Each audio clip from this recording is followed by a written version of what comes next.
Saya begitu bersyukur untuk pelayanan itu. Ini salah satu contoh. Mereka nggak butuh gereja.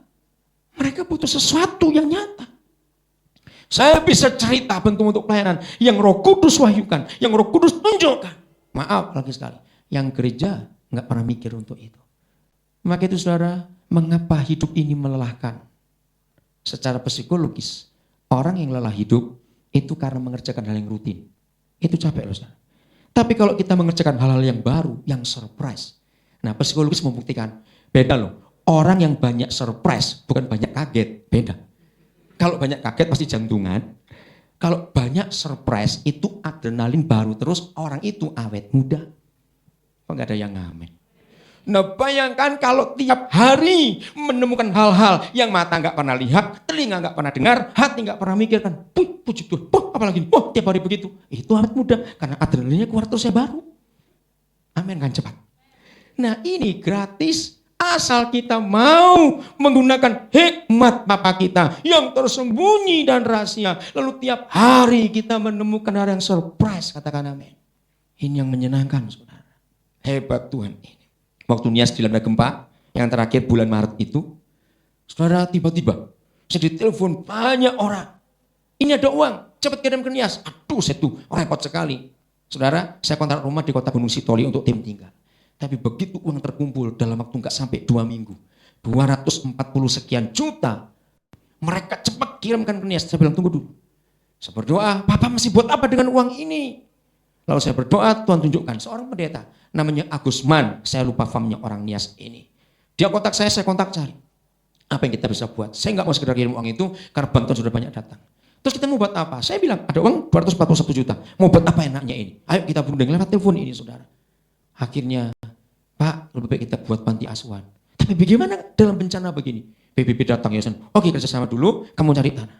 Akhirnya saudara dengan cepat bisa dapat tanah 4 km dari airport Gunung Sitoli itu ke arah kota Gunung Sitoli. Baik, sana ditampung kira-kira 40 sekian anak dari korban gempa itu yang orang tuanya masih banyak, tapi kami nggak mampu. 247 itu kami bisa beli tanah, lalu sebagian kami pakai papan. Akhirnya waktu PBB melihat, mereka bantu, kami dapat bangunan cepat saudara, cuma 5 hari setengah, jadi 13 kali 9, cuma 5 hari setengah. Hebat PBB itu, bisa menggunakan tempat seperti itu, karena kami punya tanahnya dulu. Ini satu contoh. Sampai mereka berkata, ini panti asuhan yang tercepat setelah gempa itu. Jadi, karena sudah banyak desa lain ada, sehingga kami nggak bisa melanjutkan. Cukup yang ada dulu, saya bilang pada pendeta Agusman ini. Nah menyenangkan hal seperti itu, ada yang baru. Jadi saudara, kalau segala sesuatu saja belum selesai semua kita buka, tapi masih ada lagi hal-hal yang tersembunyi dalam diri Bapa kita. Bayangkan, berapa waktu lagi kita perlu punya waktu untuk membuka semua. Ayat 11. Siapa gerangan di antara manusia yang tahu apa yang terdapat dalam diri manusia selain roh manusia sendiri yang ada di dalam dia. Demikian pula lah tidak ada orang yang tahu apa yang terdapat dalam diri Tuhan kita selain rohnya. Kita tidak menerima roh dunia, tetapi roh yang berasal dari Yahweh. Supaya kita tahu apa yang dikaruniakan Bapa kepada kita. Ayat 12 ini seharusnya orang-orang karismatik menyadari. Bahasa roh yang kita terima, baptisan Roh Kudus yang kita terima, enggak sekedar untuk umat kami bahasa roh. Tidak, lebih daripada itu. Kita menerima roh yang dari Tuhan yang bisa membuka rahasia-rahasia itu. Katakan amin.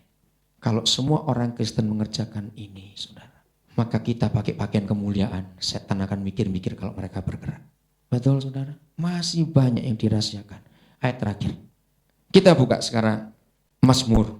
Apa yang Tuhan ingin kita kenal dari dia. Mazmur 25 ayat 14. Inilah cara supaya kita bisa membuka rahasia Bapa kita. Mazmur 25 ayat 14. Sudah? Tuhan bagaimana? Ayo baca bahasa Indonesia bagaimana? Bergaul karib. Coba baca.